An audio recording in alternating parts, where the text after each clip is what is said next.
प्रणाम दोस्तों। आज हम आपसे बात करने वाले हैं ईरान और पूरी दुनिया में जिस तरह से उलटफेर हो रहा है। आज जिस बात को हम सुलझाने की कोशिश करने वाले हैं वो सिर्फ कूटनीति और युद्ध का किस्सा नहीं है, बल्कि मानवता के अपने ही खिलाफ खड़े होने की एक दर्दनाक दास्तान है। ये बात है उस आग और अविश्वास की जिसने दुनिया को एक ऐसे मोड़ पर लाकर खड़ा किया है जहां हर कोई अपने भविष्य को लेकर सहमा हुआ है। तो दोस्तों, दुनिया के नक्शे पर एक बहुत ही पतली सी जगह है, नाम है स्ट्रेट ऑफ हॉर्मुज। ये एक ऐसी जगह होती है, संकरी सी जगह होती है, संकरा सा मार्ग होता है जो दो बड़े जल निकायों को जोड़ता है। यह दो भूमि क्षेत्रों के बीच में स्थित होता है और अक्सर दो महासागरों और समुद्रों को जोड़ता है। ये हम आपको एक्सप्लेन करने के लिए बता रहे हैं। खैर, जितनी ये पतली है उससे कई गुना इसकी ताकत मोटी है। जानते हैं क्यों? क्योंकि पूरी दुनिया का लगभग 20% तेल यहाँ से होके गुजरता है। यानी अमजूद दरअसल धरती का एक नाजुक गला है और आज उस गले पर ईरान ने हाथ रख दिया है। कहा है बस, अब यहाँ से कोई जहाज नहीं जाएगा। अब आप सोच रहे होंगे ईरान को क्या सूझा, ये कौन सा खेल है? क्योंकि ये कोई आम फैसला नहीं है।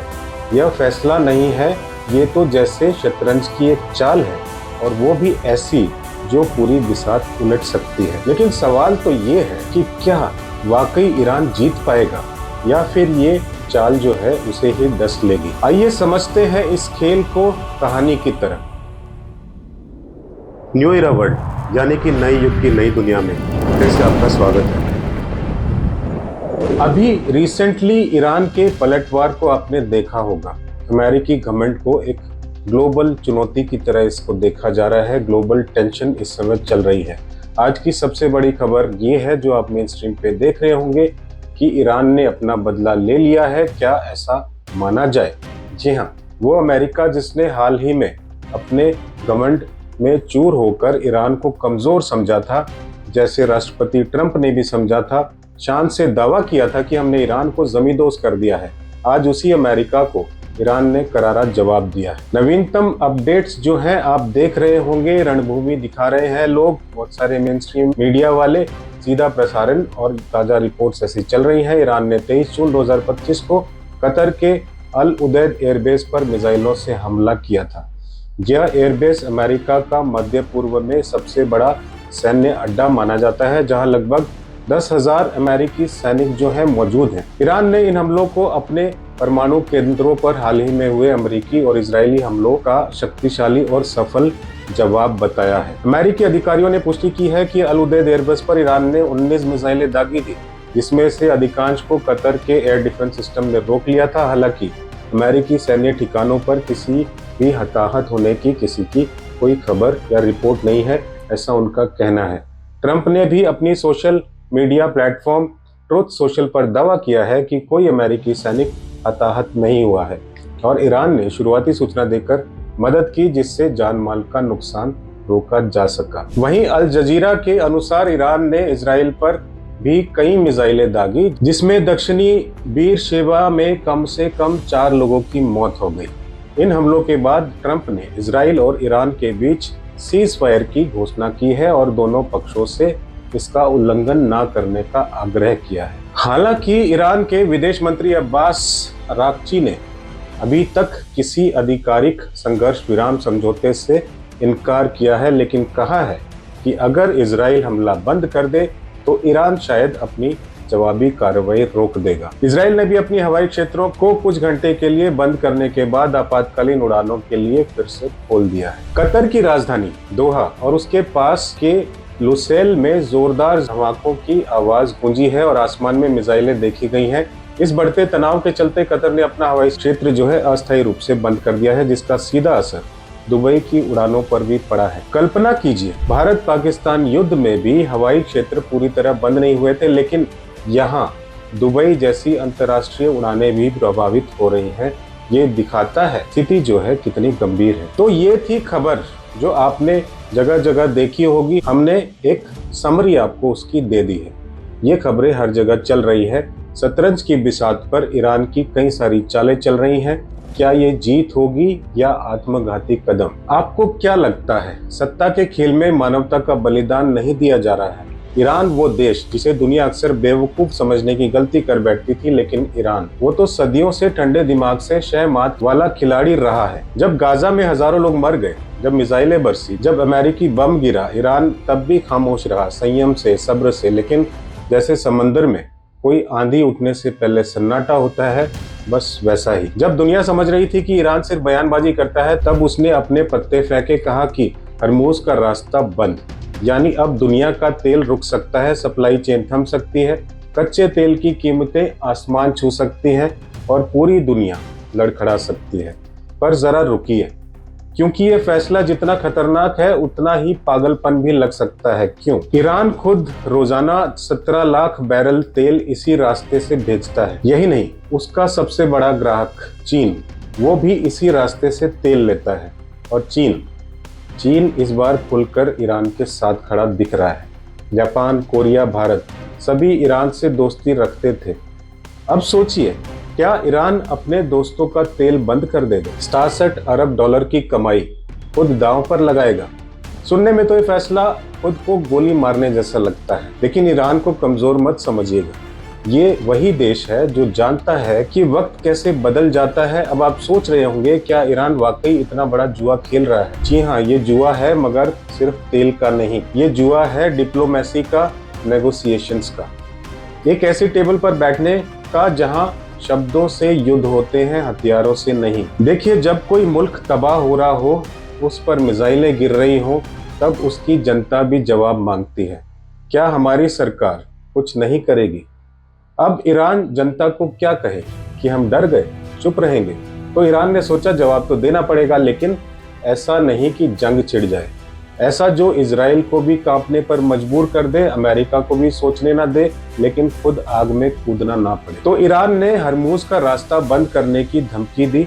अब असर देखिए, चीन चिंतित, भारत असमंजस में, सऊदी अरब परेशान, अमेरिका अलर्ट और शेयर बाजार, तेल की कीमतें बढ़ने लगी। अब ये संकट सिर्फ इजराइल का नहीं रहा, ये संकट अब पूरी दुनिया का है। यानी ईरान ने अपने घर की बिजली काटकर पूरी गली को अंधेरे में डाल दिया, ताकि सब पूछे भैया क्या हुआ, और जवाब में ईरान कहे चलो बैठते हैं, बात करते हैं। डिप्लोमेसी का सबसे बड़ा हथियार वही होता है जो बिना चले ही असर कर दे, और ईरान वही कर रहा है। आज अमेरिकी सैनिक अगर हताहत नहीं भी हुए तो भी तनाव चरम पर है। लोग ईरान की हिम्मत की दाद दे रहे हैं कि वह अमेरिका से भी नहीं झुका। उसने पूरी दुनिया को दिखा दिया कि बाजुओं में दम हो तो लड़ाई किसी से भी की जा सकती है, किसी से भी हो सकती है। दुनिया वाकई अब ऐसे मोड़ पर आ गई है जहां हर देश को अपना स्टैंड लेना पड़ेगा। मध्य पूर्व में अमेरिका के 19 आधिकारिक सैन्य ठिकाने हैं। आज सुबह के अखबारों में भी देखा गया है कि कतर और बहरीन में रहने वाले अमेरिकी नागरिकों के लिए एडवाइजरी जारी कर दी गई है, क्योंकि अमेरिका को शायद हमले की भनक लग चुकी थी और उसने कतर से अपने विमानों को हटाना शुरू भी कर दिया था। लेकिन दुनिया को ये उम्मीद कतई नहीं थी कि ईरान इस समय इतने मोर्चे खोल देगा। ईरान के विदेश मंत्री की रूसी राष्ट्रपति पुतिन से मुलाकात के बाद पुतिन का बयान आया था कि तुम्हारा और हमारा दुश्मन एक है। बहुत कुछ कहता है ये बयान। पुतिन इजराइल को नहीं बल्कि अमेरिका को अपना सबसे बड़ा दुश्मन मानते हैं। सवाल ये है कि पुतिन ने ऐसा कौन सा भरोसा दिया कि ईरान ने इतनी बड़ी रणनीति अपना ली और एक साथ कई जगह पर हमले कर दिए?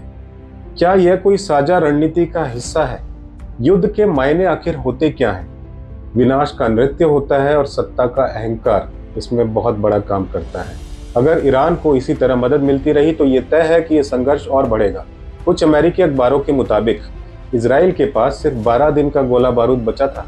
अगर अमेरिका उसका साथ छोड़ दे, ऐसे में नेतन्याहू ने अपने राजनीतिक अस्तित्व के लिए पूरी दुनिया को एक भयानक मोड़ पर लाकर खड़ा कर दिया है। नाटो देश भी इस समय बहुत चिंतित हैं, क्योंकि उन्हें डर है कि यह लड़ाई उन्हें भी अपनी चपेट में ले लेगी।